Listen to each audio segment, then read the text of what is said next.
Hey there, Wondering Watchers. This is a review and flip through of the Dream Vision Tarot by Emma Zhang.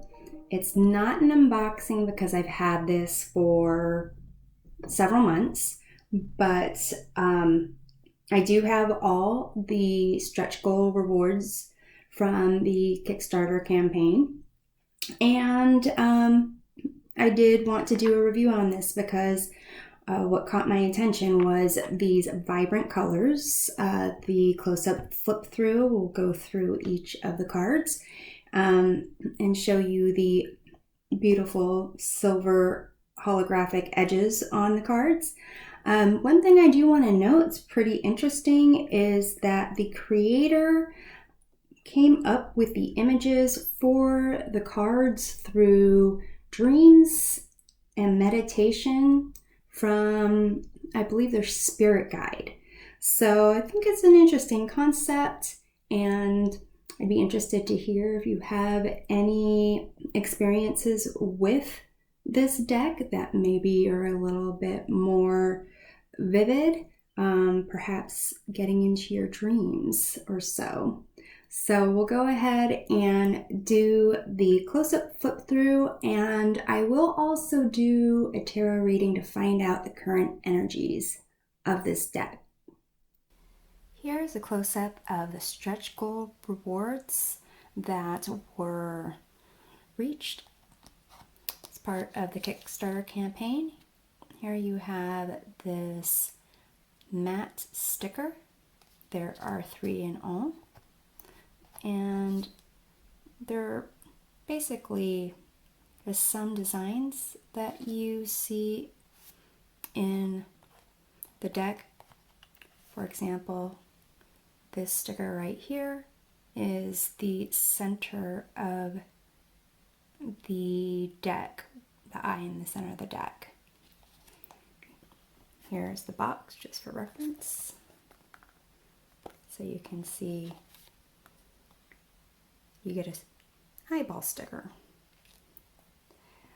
Also, here are the 3 cards that came with it, postcards.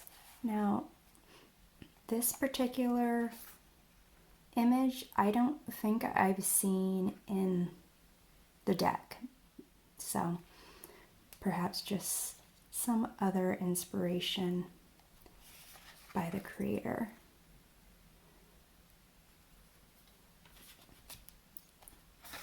And here is again what the design of the box looks like. And then here is a close-up of the back of the cards. So more eyeballs. All right. And as an extra bonus, we were given this 2-sided bookmark. And here I'm not exactly sure. That's obviously a snake and an egg of some sort. And then here it appears this is supposed to be the different chakras, the root, sacral chakra, solar plexus, heart chakra, throat chakra, third eye, and perhaps this illumination up there is supposed to be the crown. The stretch goal rewards are nice, but I personally don't tend to use them. And here we have a close-up of the magnetic close box.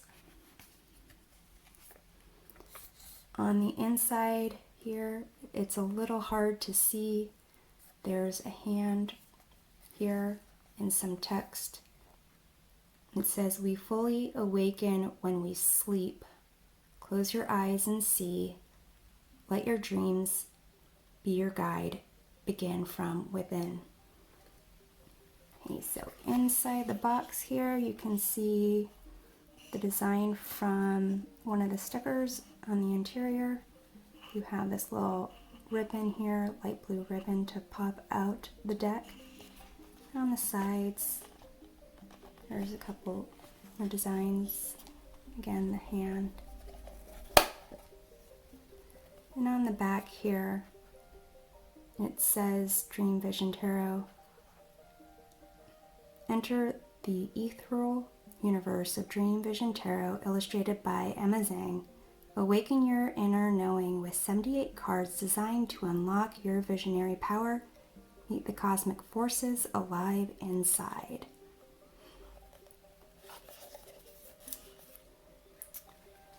Now, I really dig the silver edges here, the holographic silver edges on this. Now, over the last few months that I've been using it, there's little dings and scratches in it. Here's the back of the cards. And I believe this stock is like $330 GSM. And they're pretty flexible, give way to shuffling pretty well. And here is the close-up flip through of Dream Vision Tarot. We start off with the Fool. At the top of this mountain with the Fool's trusty sidekick, spirit, guide, buddy, dog.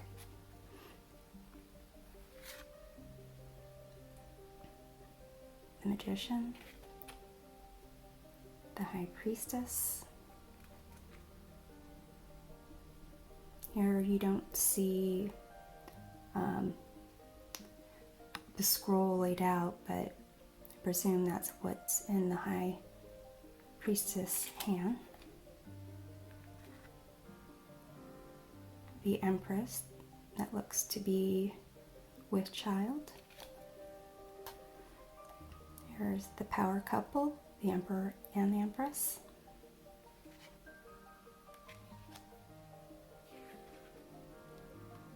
The Hierophant.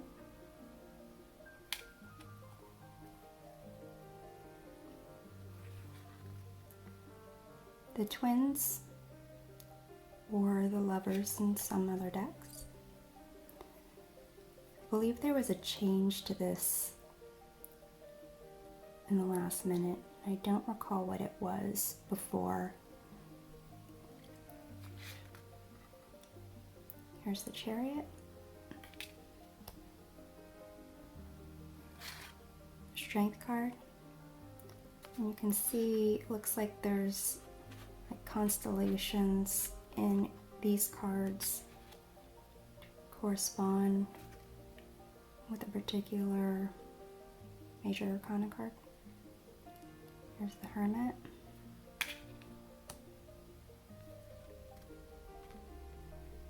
Wheel of Fortune. Justice. The Hanged Man.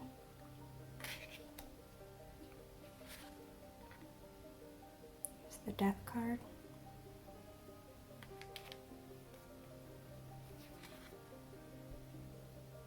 Temperance.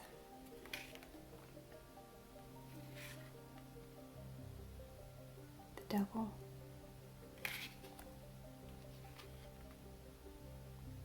The Tower. Star.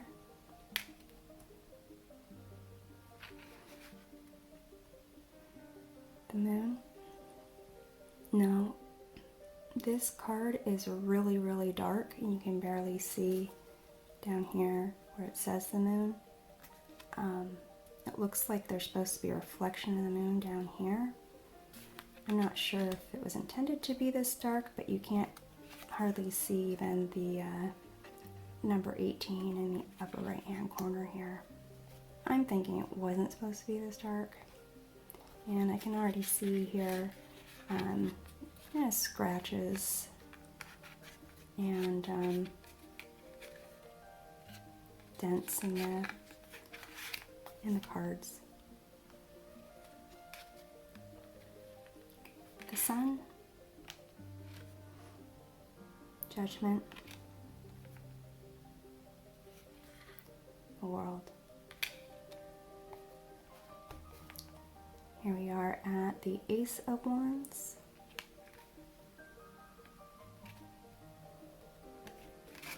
the Two of Wands. I really enjoy looking at this because it's as if that big round circle, which it reminds me of the globe in the traditional card, is it's a question of whether or not that will fit through the two wands, if it's going outside in, inside out. So it really kind of just messes with the head just a little bit. Here's the Three of Wands, the Four of Wands, Five of Wands,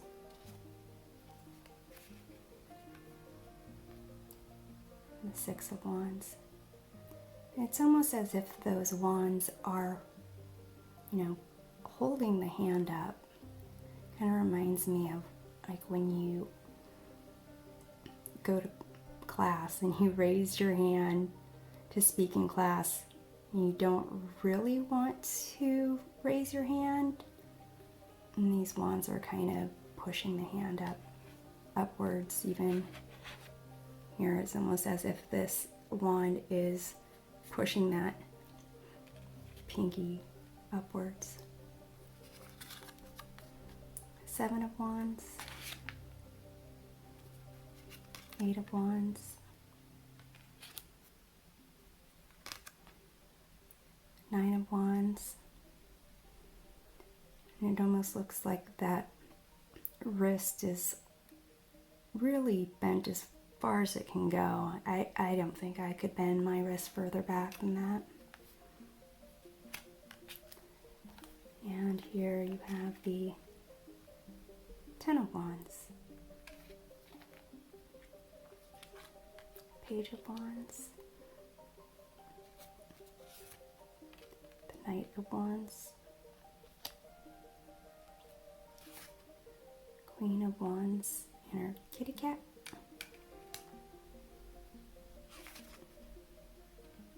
King of Wands. And here we are at the Swords, Ace of Swords, the Two of Swords. I do like the imagery on here with the ribbon. I do think it's also interesting that these blades are pretty short and these fingers are really long.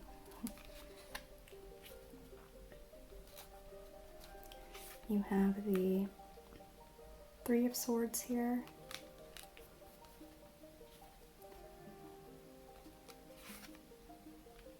The Four of Swords. It seems like there's, you know, like dots and sparkles over this veil. You have the Five of Swords. You have this similar dots and sparkles on this hand.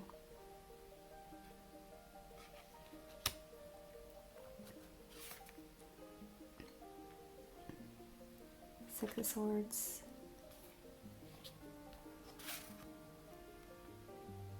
Seven of Swords,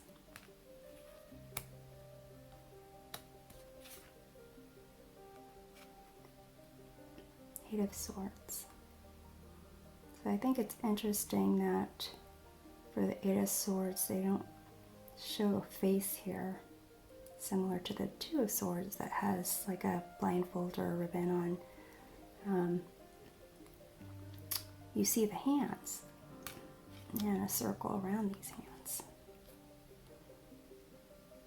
And I don't know if you can see the hands in the traditional Eight of Swords. Here you have the Nine of Swords, and I do think this really does show a lot of mental stress right at the top. Gives good imagery for that. Makes me think of, what is it? Pinhead from, I forget what those horror movies were back in the 80s, 90s? And you have the Ten of Swords. And there's the sun rising there over the shoulder.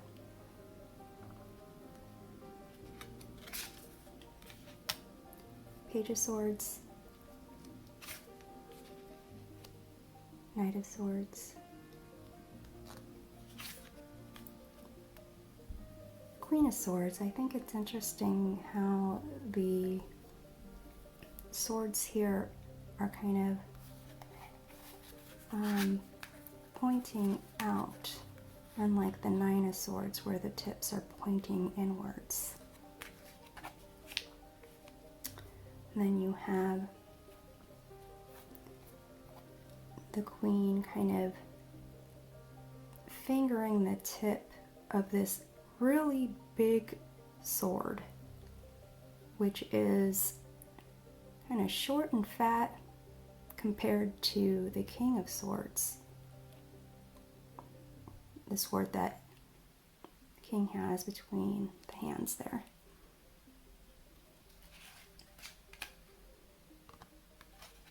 And kind of like a darker face too.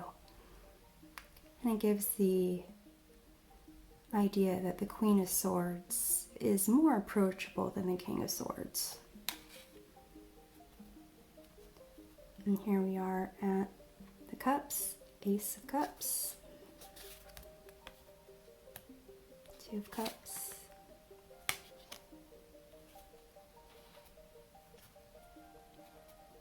Three of Cups,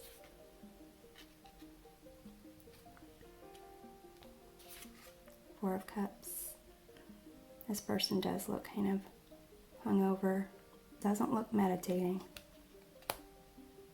Actually, the Five of Cups really looks hungover, but also has no eyes, so a little bit more disturbing. Six of Cups,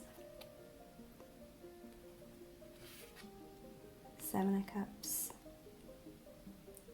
here's the Eight of Cups, Nine of Cups. Definitely, these cards, I wouldn't say they're absolutely pippish, but these cups are seeming a little bit so. Ten of Cups, Page of Cups,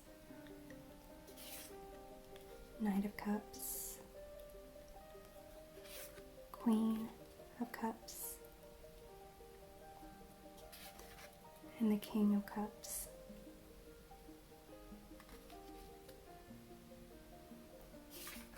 And here we are at the Pentacles, Ace of Pentacles,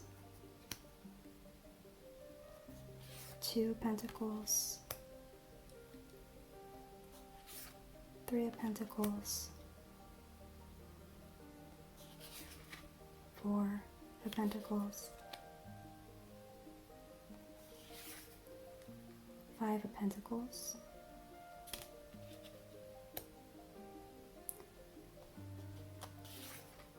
the Six of Pentacles. It looks kind of sinister, actually. Down here, it looks like darker shadows of maybe two people with outstretched hands, or it looks like two other not really human hands underneath it. Seven of Pentacles, Eight of Pentacles, Nine of Pentacles, the little birdie. Ten of Pentacles. Page of Pentacles. Knight of Pentacles. I'd like to know what that cord is supposed to be around the wrist there. Perhaps tied to something to remind the knight to do something, or just tied to the knight's work. And the Queen of Pentacles, and a little, looks like a little rabbit head. And the King of Pentacles. Let's take a look at these beautiful holographic edges again, and then I will do some shuffling, some rifle shuffling.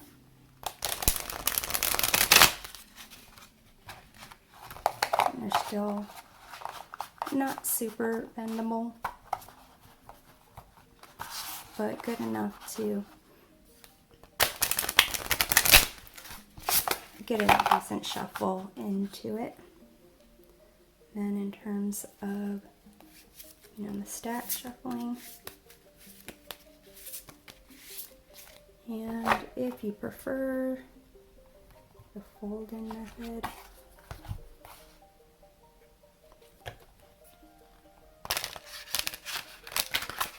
you can do it that way as well. This sometimes is a little bit easier, especially if you want to kind of keep the party going.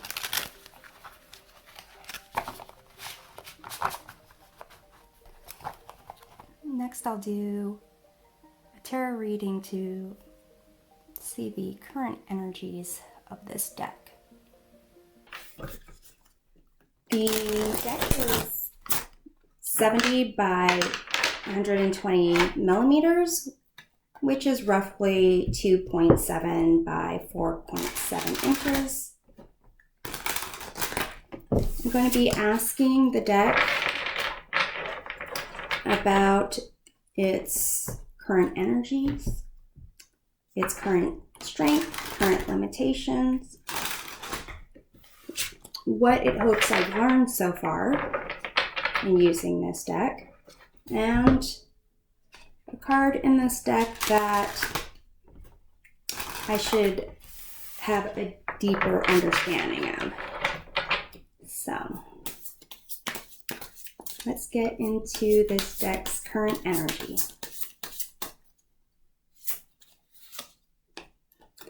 Yeah, the Queen of Pentacles. So I might say a sense of being connected with itself, with its environment, providing value, providing comfort, nurturing, compassion. Let's see what its current strength is.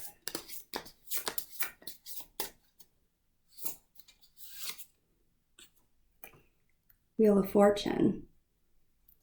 So I'm sensing its current strength is the ability to help us deal with changes that we really can't control, helping us to be balanced, centered,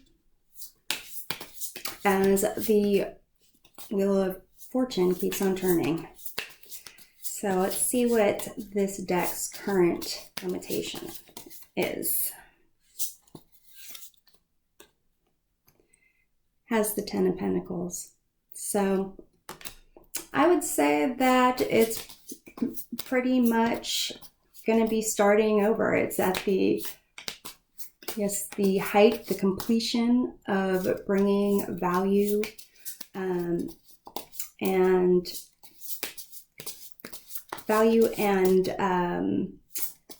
information into the material world. And it's got to start over at ace again. So let's see what this deck has hopes that I've learned in using it over these few months. King of Wands. How to be a visionary leader. Courage. Stepping outside of any comfort zone to follow my heart, passion. And let's pick one last card to see which card of this deck I should understand on a deeper level. Queen of Swords. That's about honest communication, at least what I understand now, but obviously I need to learn about it more.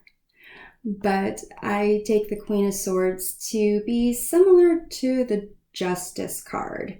I'm a Libra, and the Justice card is the major Arcana card that represents Libra, and I kind of see the Queen of Swords in the same way. Maybe a little bit with more compassion, less compassion, same amount of compassion, making decisions with a balanced heart and mind, and being able to communicate honestly using reason, logic based on facts, but also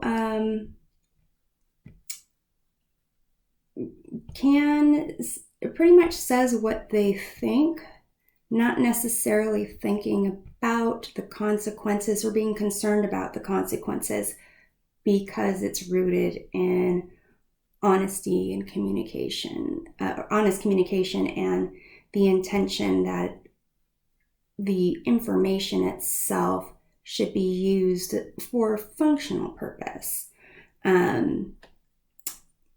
instead of for some kind of underhanded insult or criticism, but to use the information to make some type of change for the better. Now, darker side of the Queen of Swords might have that using their knowledge, sarcasm, wit to kind of sting intentionally. But overall, I think the Queen of Swords is just about being confident, having a certain set goal in mind for sure.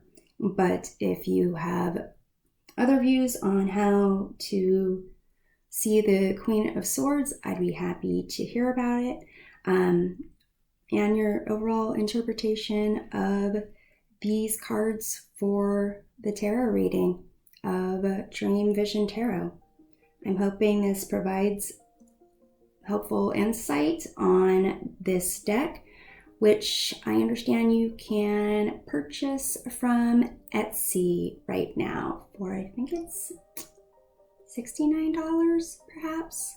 Not so sure. Anyway, we'll see you next time. Take care.